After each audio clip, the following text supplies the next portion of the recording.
5 సంవత్సరాలు ఎట్లయినా కాంగ్రెస్ గవర్నమెంటే ఉంటది. మధ్యలో ఏమైనా కాంగ్రెస్ గవర్నమెంట్ కూలిపోయి బీఆర్ఎస్ వచ్చే ఛాన్స్ ఏమైనా ఉందని అనుకోవచ్చా సార్?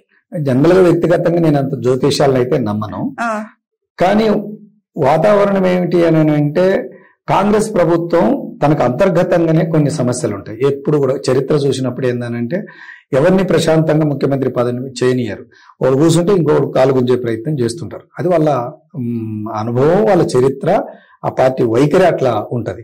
ఇప్పుడు రేవంత్ రెడ్డిని చాలా మంది చదువుతున్నారు, ఆగస్టు వరకే అయిన టైం, ఆగస్టు తర్వాత రేవంత్ రెడ్డి పడిపోతాడు అని అంటున్నారు. అదంతా కూడా సోషల్ మీడియాలో, పత్రికల్లో అక్కడ ఇక్కడ మాట్లాడుకునే వాళ్ళ మధ్యన వస్తున్న చర్చ. కానీ నిప్పు లేకపోతే పొగరాదు అని అంటారు.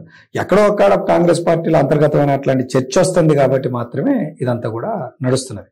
అందుకే నేనైనా చెప్పే అంశం ఏంటంటే కాంగ్రెస్ పార్టీ పడిపోతుందా పడిపోదా అన్న అంశాన్ని పక్కన పెడితే ప్రజలకు ఇచ్చిన వాగ్దానాలని మాత్రం అది అమలు చేయలేదు.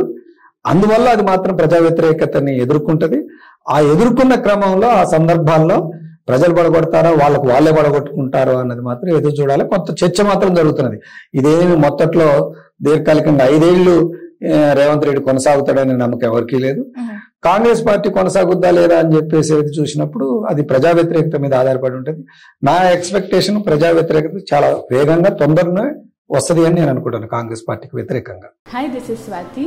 లైక్ చేయండి, షేర్ చేయండి, కమెంట్ చేయండి అండ్ సబ్స్క్రైబ్ చేయండి GR TV. Hi, this is Monica. Please like, share and subscribe GR TV.